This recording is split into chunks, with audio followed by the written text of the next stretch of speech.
नमस्कार, आज की खबर में आपका स्वागत है और मैं विजेंद्र सोलंकी। आज देश और प्रदेश में कई बड़ी खबरें रही, लेकिन आज बात उसकी जिसके सामने हमेशा से ही हर खबर छोटी रही है और हमेशा रहेगी भी। खबर उस जंगल राज की जिसमें मासूम लगातार भेड़ियों की शिकार हो रही है और इन भेड़ियों का शिकार करने वाला कोई नहीं।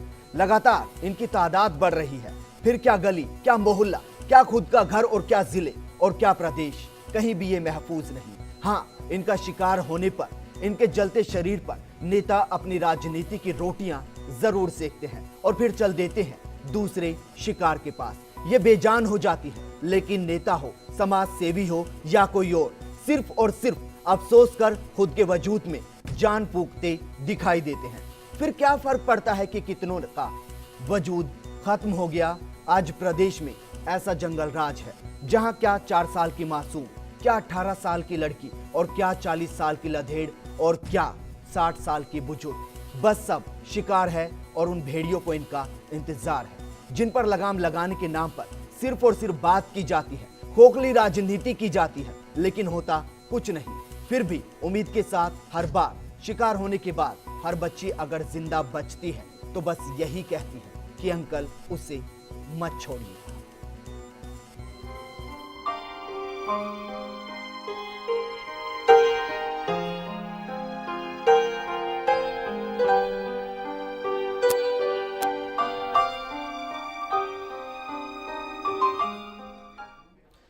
आज कुछ कहना नहीं, आज कुछ बताना नहीं, आज सिर्फ सुनना है उनकी आवाज जो लगातार हमसे सवाल करती है, हमसे पूछती है कि आखिर मेरी क्या गलती, क्यों लगातार मैं शिकार होती हूं और क्यों इन भेड़ियों पर लगाम नहीं लगती। क्या मैं कोई वस्तु हूं जिसका जो चाहे भोग करे?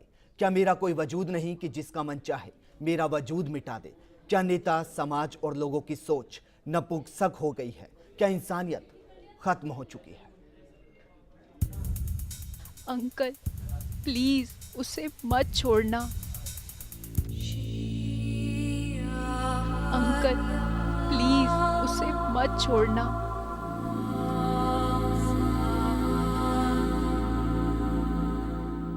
खुद को दुत्कारती, मौत को पुकारती, ये वो आवाज है जिसके वजूद को हमने कभी लक्ष्मी की तरह पूछा, कभी इसे सरस्वती कहा, कभी दुर्गा तो कभी माँ, कभी बहन और कभी बेटी। लेकिन आज ये खुद अपने वजूद से बेखबर है, क्योंकि आज राजस्थान में जंगल राज है और जंगल राज में ना कोई नियम होता है, ना कानून। अगर कुछ होता है तो बस जंगल राज। फिर काहे का रिश्ता, काहे का परिवार और काहे का किसी का वजूद। बस खुद की हवस के लिए जो मिला वो शिकार हो गया। ये राजस्थान है जहां ना तो 4 साल की मासूम सुरक्षित है, ना 22 साल की लड़की और ना ही 50 साल की अधेड़।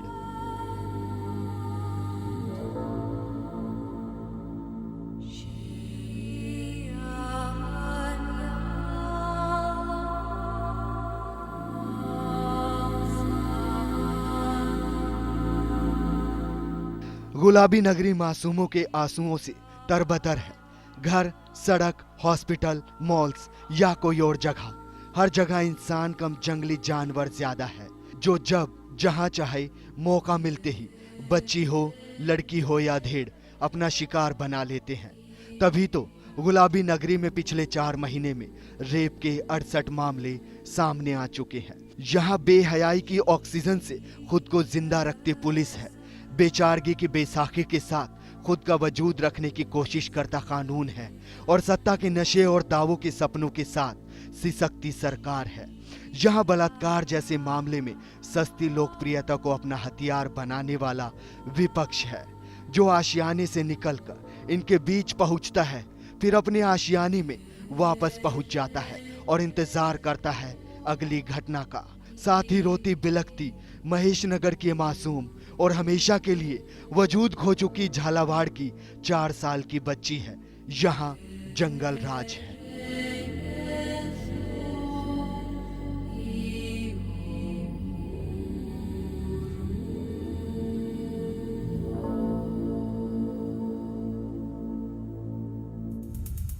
अंकल प्लीज उसे मत छोड़ना।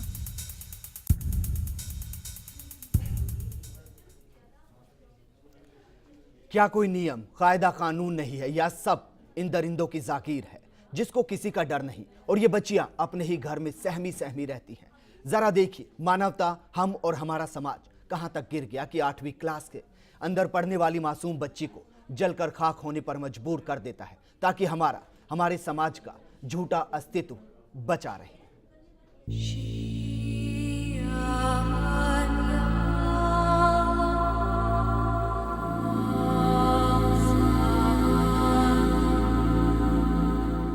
अपनी सांसों से रिश्ता तोड़ जिंदगी का साथ छोड़ने वाली ये बच्ची महज 8वीं कक्षा की छात्र है और महेश नगर के स्वेज फार्म में अपने परिवार के साथ रहती थी, जहां मंगलवार शाम को इसी के पड़ोसी किराएदार ने इसके साथ दुष्कर्म किया और सुरक्षा, रिश्ते और विश्वास के चिथड़े उड़ा दिए। इसके बाद इस मासूम ने खुद पर कैरोसिन छिड़क छलनी हो चुके आत्मसम्मान के साथ साथ खुद को जलाने की कोशिश की और 45% झुलस गई। इसके बाद उसे अस्पताल पहुंचाया गया। दरअसल इस मासूम के मुताबिक मंगलवार शाम 5 बजे मकान में वो और मनीष अकेला था। मासूम ने मां से बात करने के लिए मोबाइल मांगा तो मनीष ने उसे कमरे में खींचकर दरिंदगी की वो दास्तां रच दी जिसने मासूम की जिंदगी को अपना शिकार बना लिया। इसके बाद पीड़िता ने खुद को कैरोसिन डालकर आग लगा ली। इस दौरान आग से लिपटी इस मासूम की चीख सुनकर छोटे भाई बहन जागे और पड़ोसी भी मौके पर आ गए। आग पर काबू पाकर माँ बाप को सूचना दी गई। पीड़िता को एसएमएस अस्पताल पहुंचाया गया जहां इलाज जारी है और मां अपने आप को कोस रही है। 1991 से जयपुर में रहकर पति के साथ मजदूरी करके अपने बेटों को पढ़ा रही थी। बेटी बिहार में रहती थी। बेटी भी पढ़ लिख कर आगे बढ़े ये सोचकर उसे जयपुर ले आए और एक स्कूल में दाखिला करा दिया। हमें क्या पता था कि भड़ों से ही बेटी की जिंदगी बर्बाद कर देगा। हमें क्या पता था कि पड़ोसी ही बेटी की जिंदगी बर्बाद कर देगा।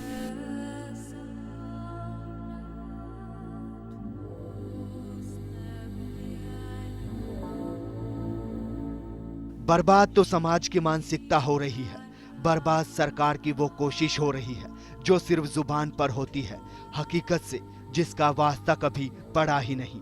बर्बाद वो संस्कृति हो रही है जो लगातार पतन की तरफ जा रही है और हम सोचते हैं कि हम विकास कर रहे हैं। बर्बाद वो सोच हो रही है जिसने प्रदेश में जंगल राज ला दिया और हर बलात्कार पर सिर्फ बवाल होता है। नेता अपनी रोटियां सेकते हैं और पुलिस कार्रवाई का ख्वाब दिखा खलनायक से नायक बनने का सफर तय करती है, लेकिन सच यही है कि हम जंगल राज में जी रहे हैं।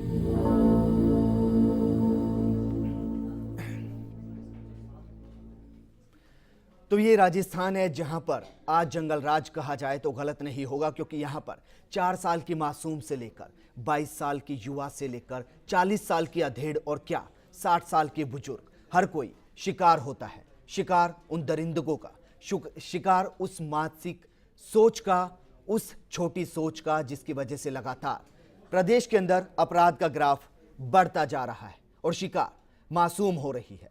ऐसे में ना कानून का डर है, ना ही राजनेताओं की उस वादे पर विश्वास जो बताता है कि महिलाओं को हर हाल में सुरक्षा महफूज कराई जाएगी। तो ऐसे में सवाल यही खड़ा होता है कि क्या कहीं पर भी महिलाएं खुद को महफूज करती है? क्या कोई ऐसी जगह है जहां पर वो महफूज हो? क्या कोई ऐसा रिश्ता है जिस पर विश्वास किया जाए? और क्या कोई ऐसा कानून है जिस पर मुजरिमों को जिसके अंदर डर नजर आता हो? बात करने के लिए जुड़ते हैं अपने संवाददाता लाल सिंह फौजदार के साथ। लाल सिंह, जो वाकया, जो घटना आज सामने आई, उसके बाद आपसे जानना चाहेंगे क्या आज महिलाएं कोई ऐसी जगह है जहां पर खुद को महफूज महसूस करती हो? क्या कोई ऐसा रिश्ता है जिस पर विश्वास किया जाए? और क्या कोई ऐसा कानून है जिसका डर मुजरिमों के जहन में घर करता हो?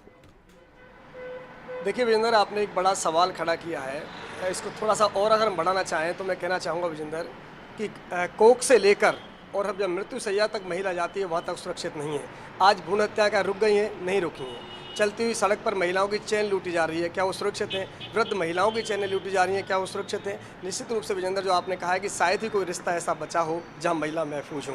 तो सवाल ये खड़ा होता है, आखिर अगर जब महिला घर में सुरक्षित नहीं है, दफ्तर में सुरक्षित नहीं है, सड़क पर चलते हुए सुरक्षित नहीं है, पार्क में घूमते हुए सुरक्षित नहीं है, तो महिला जाए तो जाए कहाँ? लगातार कानून आ रहे हैं। दामिनी प्रकरण के बाद जिस तरह कठोर कानून आया है विजेंद्र, उससे कहीं उम्मीद जागी थी कि हो जी। सकता है शायद दुष्कर्म के मामलों की बात करें, छेड़छाड़ के मामलों की बात करें, या महिला अत्याचार के तमाम वो मामले जो लगातार बढ़ रहे थे इस देश में, प्रदेश में, वो कम होंगे। मगर तस्वीर कहीं नहीं बदली विजेंद्र। लगातार हम खबर कवरेज कर रहे हैं, लगातार हम दर्शकों को दिखा रहे हैं, तो ऐसे बिल्कुल लगातार लाल सिंह, इन सब के बीच में सवाल ये भी खड़ा होता है कि क्या वाकई में हमारा समाज और हमारी संस्कृति उस ऊंचाई तक पहुंच चुकी है जिस पर पहुंचने के बाद अब उसमें गिरावट नजर आने लगी है, क्योंकि मानवता खुद को ही शर्मसार करती हुई नजर आती है। देखिए विजेंद्र, ये जो आपने बात कही है, इस पर कहीं ना कहीं चिंतन करना पड़ेगा, मंथन करना पड़ेगा, समाज शास्त्रियों को भी सोचना पड़ेगा, हमारे राजनेताओं को सोचना पड़ेगा, और उन तमाम लोगों को सोचना पड़ेगा वो कहीं ना कहीं महिला मुद्दों पर जो अध्ययन कर रहे हैं। क्योंकि अगर सिर्फ कानून के दम पर शायद विजेंद्र हम ये कहें कि महिला अत्याचार को रोक पाएंगे, शायद संभव नहीं है। एक बहुत बड़ा सवाल ये खड़ा होता है, जो संस्कारवान लोग हैं, माना कल अगर ये कानून भी पारित हो जाए कि बलात्कारियों को हत्या करने वाले या बलात्कार करने वालों को फांसी की सज़ा नहीं होगी, क्या शरीफ लोग उसके बाद बलात्कार करेंगे? ऐसा नहीं है। सबसे बड़ी बात सही है, बहुत तगड़ी बात यह है विजेंद्र, कहीं ना कहीं हमारे संस्कारों में जो कमी आ रही है, और इसके पीछे जो मूल जो हम जो शिक्षा बच्चों को दे रहे हैं, स्कूल में जो शिक्षा हम दे रहे हैं, कॉलेज में जो शिक्षा दे रहे हैं, कहीं ना कहीं उन संस्कारों को लेकर जो युवा पीढ़ी बाहर निकल रही है, वो ऐसे कृत्यों को अंजाम दे रही है। देखिए आज का जो प्रकरण हम बात करें विजेंद्र, जो आज की हम बात कर रहे हैं, क्योंकि जिस तरह घटनाक्रम घटा, जो पढ़ने वाले जो लड़के हैं वो कॉलेज में पढ़ने वाले थे, लड़की और सामने किराए पर रहती थी, चूँकि उसके पिता भी नौकरी करते थे, गार्ड की नौकरी करते थे, माँ भी टेलर थी, दोनों बाहर चले जाते थे। बाद में जो कॉलेज में पढ़ने वाले लड़के थे, उन्होंने 8वीं पढ़ने वाली छात्रा को निशाना बनाया, मोबाइल के बहाने की हमें बात करनी, उसको अंदर बुलाया। इसमें थोड़ा सा पेच वाली बात यह है विजेंद्र कि जो 2 लड़के इसमें फंसे, एक लड़के ने दुष्कर्म किया, उसने उस नाबालिग की अस्मत को रौंदा, वहीं जो दूसरा आरोपी है वो जब ये कुकृत्य हो रहा था उस वक्त बंगले से झाँक कर देख रहा था। इसी के तहत आज पुलिस ने जो मामला दर्ज किया है, वो अगर बात करें तो आईपीसी धारा 376 और 354C में मामला दर्ज किया, साथ ही पॉक्सो की धारा 4 लगाई है। निश्चित रूप से पुलिस ये दावा कर रही है विजेंद्र कि उनको कठोर सजा दी जाएगी, लेकिन सवाल सिर्फ उनको कठोर सजा मिलने का नहीं है। सवाल ये है कि अगर एक 8वीं की पढ़ने वाली छात्रा को आप दुष्कर्म का शिकार बना रहे हैं, 4 साल की बच्ची को आप नहीं बख्श रहे हैं, कोई रिश्ता ऐसा बचा नहीं जहाँ रिश्ते तार तार नहीं हो रहे हैं, सड़क पर महिलाएं महफूज नहीं है, स्कूल में पढ़ते हुए महिलाएं बच्चियां महफूज नहीं है, शिक्षक और शिष्या का रिश्ता भी तार तार हो रहा है, तो ये एक बड़ा सवाल है, कहीं ना कहीं इसमें बहस छिड़नी चाहिए हमें और आपको बिल्कुल सोचना लाल सिंह, पड़ेगा। वाकई में, और इस घटना की अगर बात की जाए तो 3 परिवार सीधे सीधे बर्बाद हो चुके हैं। आपसे जानना चाहेंगे, फिलहाल बच्ची अस्पताल में भर्ती है, उसकी तबीयत कैसी है, स्थिति कैसी है, क्योंकि लगभग 45% के करीब वो जल चुकी है। देखिए विजेंद्र, जाता हमारी जो हॉस्पिटल के चिकित्सक, उनसे बात हुई है, उनके परिजनों से बात हुई है, तो उनका कहना है कि लगभग 40-45% बच्ची जो जली है, लेकिन उसके जो अंदरूनी अंग है वहाँ गहरे में जलन हुई है, या कह सकते हैं ज़्यादा तेज़ अग्निमा फैली है। तो कुल मिलाकर अभी ये कहना कि कितनी वो सेफ़ है या कितनी अनसेफ है, थोड़ा ठीक नहीं रहेगा। हालांकि चिकित्सकों की टोली है, उस पर लगातार नज़र बनाए रखी हुई है, और मुख्यमंत्री वसुंधरा राजे ने भी निर्देश दिए हैं, जिला कलेक्टर को वहाँ भेजा है, उन्होंने भी चिकित्सकों से बात की है, और बच्ची के इलाज बेहतर इलाज मुहैया कराने के प्रयास किए जा रहे हैं। लेकिन अगर बिल्कुल ये लाल सिंह, लेकिन शुक्रिया हमारे साथ जुड़ने के लिए। सवाल फिर से वही खड़ा होता है कि बेहतर इलाज क्या वाकई में उस बच्ची के मानसिक जख्म को भर पाएंगे? क्या ये इस चीज की गारंटी है कि दूसरी दामिनी फिर से पैदा नहीं होगी और बच्चियां, लड़कियां और बुजुर्ग खुद को प्रदेश में महफूज कर पाएंगी, या इस बयान के बाद भी जंगल राज जारी रहेगा? यहां रुकेंगे एक छोटे से ब्रेक के लिए, लेकिन आप कहीं मत जाइएगा, क्योंकि मुद्दा आपसे और आपके परिवार के साथ साथ पूरे समाज से जुड़ा हुआ है।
ब्रेक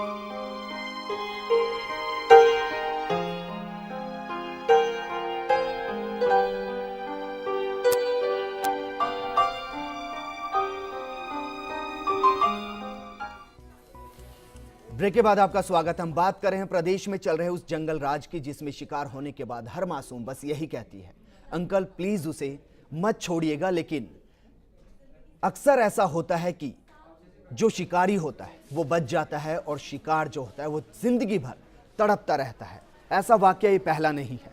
सीकर में भी जब सीकर की दामिनी के साथ दुष्कर्म हुआ था, उसके बाद पूरे प्रदेश में एक अलग ही अलख दिखाई दी थी।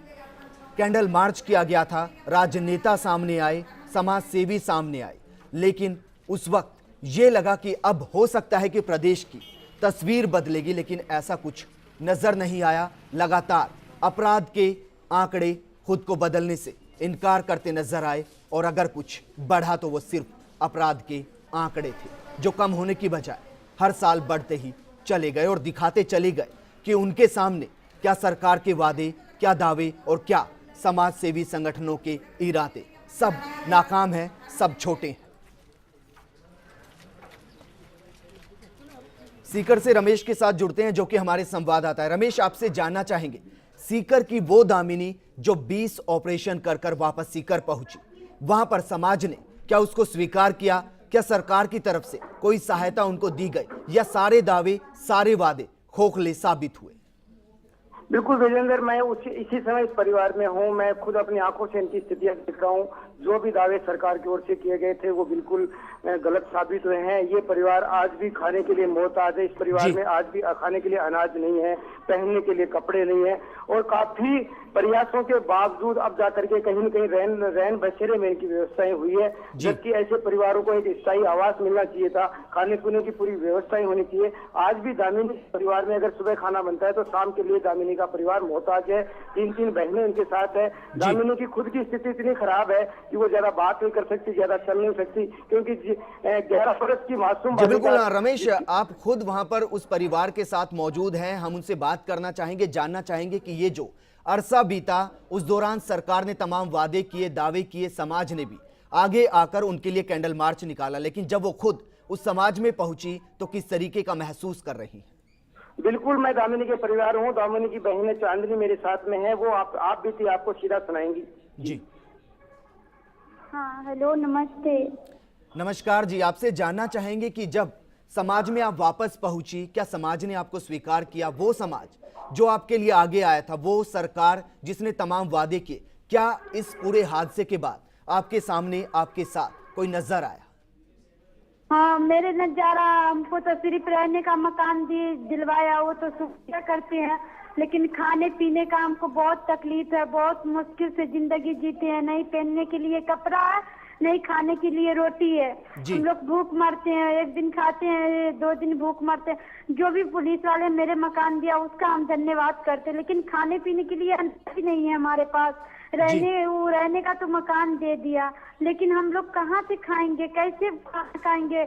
गर्मी से मर रहे हैं यहाँ पे, इतना गर्मी है, लाइट उठ खराब है, इतना मुश्किल से जिंदगी लोग जीते हैं, लेकिन किसको बताइए, कहते हैं, लेकिन लोग सब बोलता है हम करेंगे, बिल्कुल, हम करेंगे। आपसे ये भी जानना चाहेंगे कि जिस किराए के मकान में आप पहले रहती थी, वहां पर जब आप वापस गई तो उन्होंने मकान देने से मना कर दिया। उसके अलावा आप दर दर भटकते रहे, उसके पीछे उन्होंने क्या क्या, क्यों वो आपको मकान नहीं देना बोला आप मकान हम दिए थे, लेकिन आप नहीं देंगे। इतना बड़ा हल्सा हुआ, डर से नहीं दिया वो मकान कि फिर कोई हल्सा हो जाए। 3 बेटी कहानी है, इसीलिए मकान डर से नहीं दिया। हम लोग डर के मारे हम लोग भटक रहे हैं। 3 क्या लड़की आपके आसपास के लोग आपके साथ बात करते हैं, आपके साथ बैठते हैं, आपके परिवार की सहायता करते हैं? 10 रंग का बातें करते रहते हैं। 10 रंग का उसका बोली सुनना पड़ता है। 10 रंग का जीने का भी मन नहीं करता। हम लोग को मौत से भी जिंदगी है। अब हम लोग क्या करें? हम लोग को इतना तकलीफ से जीते हैं। पहले का जिंदगी अच्छा था, उससे पहले से मौत से भी बदतर अब मेरा जिंदगी है। अब आप क्या चाहती हैं?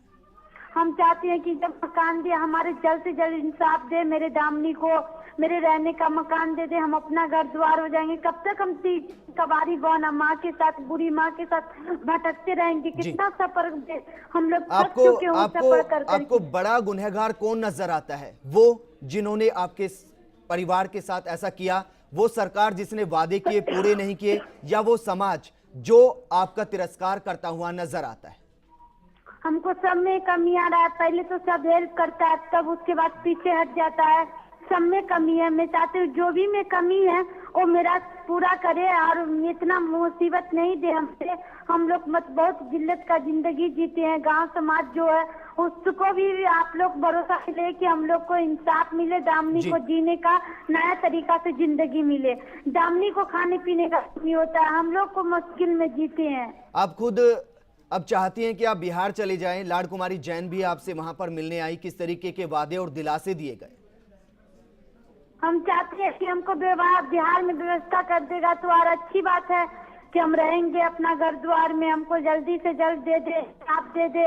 हम लोग कब तक ये सफर करते रहेंगे? न मेरे साथ कोई मर्द है न कोई हम औरत कहाँ कहाँ भटकेंगे? हमको जल्द से जल्द मेरे दामनी को इंसाफ मिले। हम अपना घर और हमको जो भी सरकार दे बिहार में दे तो और अच्छी बात है कि हमको मिल जाए, मेरा मकान दे दे। बोला था वो राजकुमारी जी की तुम्हारा इंदिरा आवास लेके घर बना देंगे, जो भी बना दे, लेकिन भरोसा कर दे देता है, करता कोई नहीं है। बोलता है हम करेंगे, अब बात को पलट देता है। क्या आपको ये लगता है कि समाज हो, सरकार हो या नेता हो या कोई और समाज सेवी सिर्फ और सिर्फ आपके दम पर अपना फायदा उठाते नजर आते?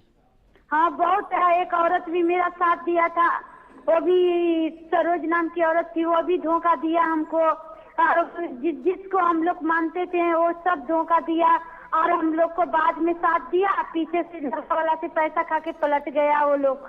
हम लोग का लग रहा है गांव समाज ऐसा ही अगर चलेंगे तो इसी तरह हर लड़की का बलात्कार होते रहेंगे। हम चाहते हैं कि गांव समाज में कुछ सुधरे, गांव समाज कोई नियम बनाए कि जो हादसा हम लोग के साथ हुआ है वो किसी और के साथ ना हो। चलिए, शुक्रिया हमारे साथ जुड़ने के लिए। वाकई में यही एक सही और सच्ची तस्वीर है जिसको हम कबूलने से इनकार करते हैं। दरअसल दुष्कर्म जब किसी के साथ होता है तो आरोपी वो हमारा समाज उसको नहीं मानता जिसने दुष्कर्म किया, बल्कि वो परिवार ऐसे रहता है जिंदगी में मानो उसी ने गुनाह किया हो। और दामिनी का वो परिवार है जिसको लेकर सरकार क्या, समाज सेवी क्या और क्या वहां के नेता सब सामने आए, सबने उसकी सहायता करने की कोशिश की। लेकिन जिस तरीके से इस वक्त भुखमरी की जिंदगी दामिनी जी रही है, यह बताता है कि किस तरीके से प्रदेश में जो आंकड़ा है, अपराध का आंकड़ा है और जो बलात्कार का आंकड़ा है, बढ़ता जा रहा है। अब आपको ग्राफिक्स के जरिए दिखाते हैं कि किस तरीके से प्रदेश में जंगल राज हर साल बढ़ता चला जाता है। जरा देखिए, 2001 में शिकार यानी कि बलात्कार के मामले 1049 थे, 2002 में 1051, 2003 में 1050, 2004 में 1038 और 2005 के अंदर 993, 2006 में 1085, 2007 में 1238, 2008 में 1355, 2009 में 1519 और 2010 के अंदर 1571 मामले दर्ज किए गए। 2011 में 1800, 2012 में 2049 और 2013 तक आते आते 3285, यानी कि 3 गुना बढ़ोतरी यहां पर हो चुकी है। इस साल की बात करते हैं, जनवरी 2014 में 302, फरवरी में 428, मार्च में 316 और अप्रैल में 27 मामले अभी तक दर्ज हो चुके हैं, जो दिखाता है किस तरीके से प्रदेश के अंदर लगातार जंगल राज कायम है। और बच्ची हो, बुजुर्ग हो या युवा लड़की हो, कोई भी यहां पर महफूज नहीं।